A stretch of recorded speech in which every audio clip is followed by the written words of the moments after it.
Cours numéro 4 de spiritisme, les théories et les faits. Hallucination, suggestion et inconscient. En avril 1859, M. Jaubert présenta à l'Académie des sciences le cas de Mademoiselle X, âgée de 14 ans, qui était affectée depuis 6 ans de mouvements involontaires réguliers du muscle court péroné latéral droit. Un bruit sec succédait à chaque contraction musculaire. Ayant étudié ce phénomène, M. Jaubert n'hésita pas à déclarer qu'il avait déjoué le secret de ce qu'il appelait la grande comédie des esprits frappeurs. M. Jaubert avait-il observé un phénomène spirit ? Non.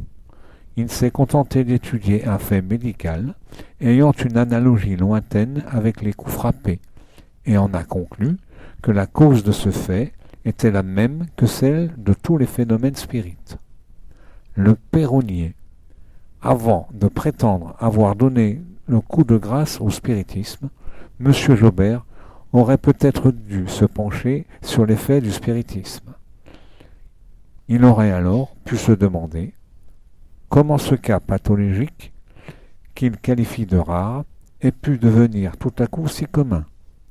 Comment les coups vont-ils frapper les portes, les murs, les plafonds ou quelconque endroit désigné, s'ils ont pour origine le péronnier? Comment ce muscle craqueur peut-il soulever des tables massives sans les toucher, les faire atteindre le plafond et les faire se briser en retombant?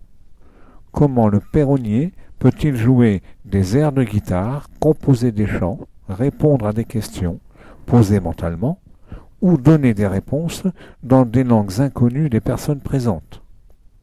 Cet épisode illustre bien l'attitude de nombreux scientifiques quant au spiritisme. Partant avec l'idée préconçue que l'intervention des esprits n'est pas possible, ils émettent des hypothèses pour expliquer les phénomènes spirites sans les confronter à l'examen des faits.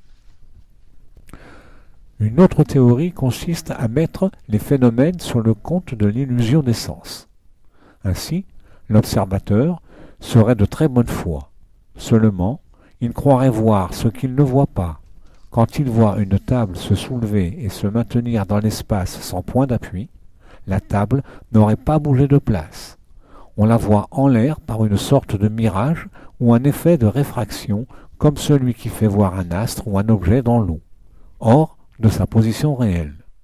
Cela serait possible à la rigueur, mais ceux qui ont été témoins de ce phénomène ont pu constater l'isolement en passant sous la table, ce qui paraît difficile si elle n'a pas quitté le sol. D'un autre côté, il est arrivé maintes fois que la table s'est brisée en tombant. Dira-t-on aussi que ce n'est là qu'un effet d'optique. La réalité des phénomènes étant avérée, la première pensée qui est naturellement venue à l'esprit de ceux qui les ont reconnus a été d'attribuer les mouvements au magnétisme, à l'électricité ou à l'action d'un fluide quelconque, en un mot, à une cause toute physique et matérielle.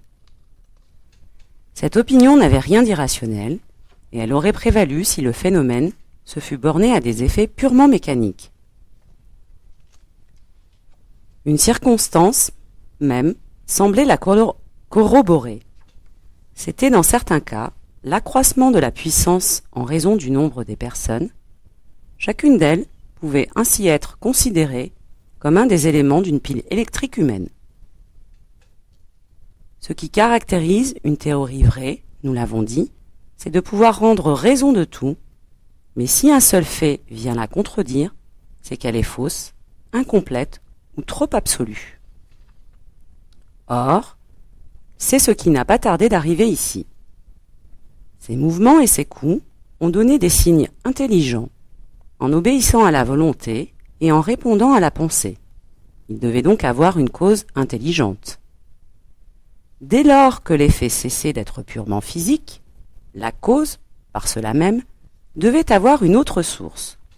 Aussi, le système de l'action exclusive d'un agent matériel a-t-il été abandonné et ne se retrouve que chez ceux qui jugent a priori et sans avoir vu.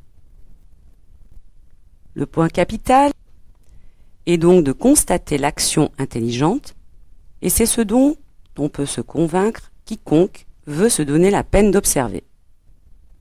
Le savant William Crookes écrira à propos de ses recherches sur le spiritisme: « L'intelligence qui gouverne ces phénomènes est quelquefois manifestement inférieure à celle du médium, et elle est souvent en opposition directe avec ses désirs. Quand une détermination a été prise de faire quelque chose qui ne pouvait être considéré comme bien raisonnable, j'ai vu donner de pressants messages pour engager à réfléchir de nouveau. Cette intelligence est quelquefois d'un caractère tel qu'on est forcé de croire qu'elle n'émane d'aucun de ceux qui sont présents. Il est incontestable, évidemment, que si la table que l'on consulte donne des réponses sur des sujets inconnus des assistants, ou contraires à leurs pensées, ce n'est certainement pas de chez eux que par la réponse, mais, comme il faut qu'elle soit faite par quelqu'un, nous l'attribuons à une intelligence occulte qui vient se manifester. Cette conception n'est pas une invention humaine, car chaque fois qu'une intelligence s'est manifestée, on lui a donné qui elle était, et constamment elle a répondu être l'âme d'une personne ayant habité sur la terre. L'action intelligente, une fois reconnue, il restait à savoir quelle était la source de cette intelligence. On a pensé que ce pouvait être celle du médium ou des assistants, qui se réfléchissaient comme la lumière ou les rayons sonores. Cela était possible. L'expérience seule pouvait dire son dernier mot. Mais d'abord, remarquons que ce système s'écarte déjà complètement de l'idée purement matérialiste. Pour que l'intelligence des assistants pût se reproduire par voie indirecte, il fallait admettre en l'homme un principe en dehors de l'organisme. Si la pensée exprimée avait toujours été celle des assistants, la théorie de la réflexion eût été confirmée. Or, le phénomène, même réduit à cette proportion, n'était-il pas du plus haut intérêt ? La pensée se répercutant dans un corps inerte et se traduisant par le mouvement et le bruit, n'était-ce pas une chose bien remarquable ? N'y avait-il pas là de quoi piquer la curiosité des savants ? L'expérience seule, disons-nous, pouvait donner tort ou raison à cette théorie, et l'expérience lui a donné tort, car elle démontre à chaque instant et par les faits les plus positifs que la pensée exprimée peut être non seulement étrangère à celle des assistants, mais que souvent elle y est entièrement contraire, qu'elle vient contredire toutes les idées préconçues, déjouer toutes les prévisions. En effet, quand je pense blanc et qu'il m'est répondu noir, il m'est difficile de croire que la réponse vienne de moi. On s'appuie sur quelques cas d'identité entre la pensée exprimée et celle des assistants. Mais qu'est-ce que cela prouve ? Sinon que les assistants peuvent penser comme l'intelligence qui se communique. Il n'est pas dit qu'ils doivent toujours être d'opinion opposée. Lorsque dans la conversation l'interlocuteur émet une pensée analogue à la vôtre, direz-vous pour cela qu'elle vient de vous ? Il suffit de quelques exemples contraires bien constatés pour prouver que cette théorie ne peut être absolue. Comment, d'ailleurs, expliquer par la réflexion de la pensée l'écriture produite par des personnes qui ne savent pas écrire, les réponses de la plus haute portée philosophique obtenues par des personnes illettrées, celles qui sont données à des questions mentales ou dans une langue inconnue du médium, et 1000 autres faits qui ne peuvent laisser de doute sur l'indépendance de l'intelligence qui se manifeste. L'opinion contraire ne peut être que le résultat d'un défaut d'observation.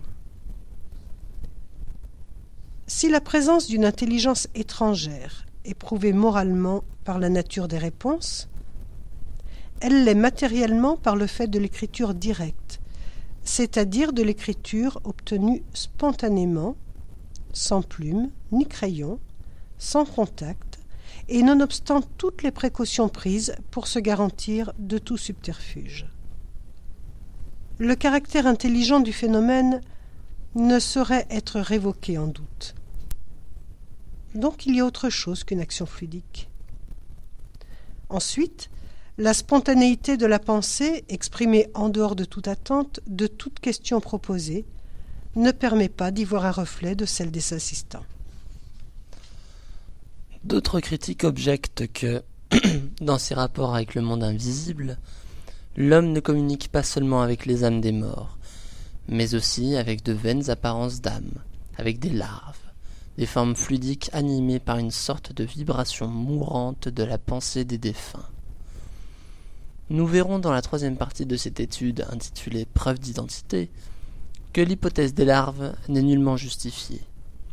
Les faits démontrent, au contraire, que nous avons affaire à des âmes d'hommes ayant vécu sur la Terre. Ils ont un caractère essentiellement humain. L'action des manifestants est humaine. Ils se servent du langage, de l'écriture, du dessin humain. Leurs phénomènes intellectuels sont empreints des idées, des sentiments, des émotions, en un mot de tout ce qui constitue la trame de notre propre existence. Leurs communications peuvent être de tous les degrés, depuis le trivial jusqu'au plus sublime, mais c'est encore ce qui caractérise le milieu humain. Les formes des fantômes matérialisés, les photographies, sont celles d'êtres semblables à nous, et jamais celles de démons, de larves ou d'élémentales.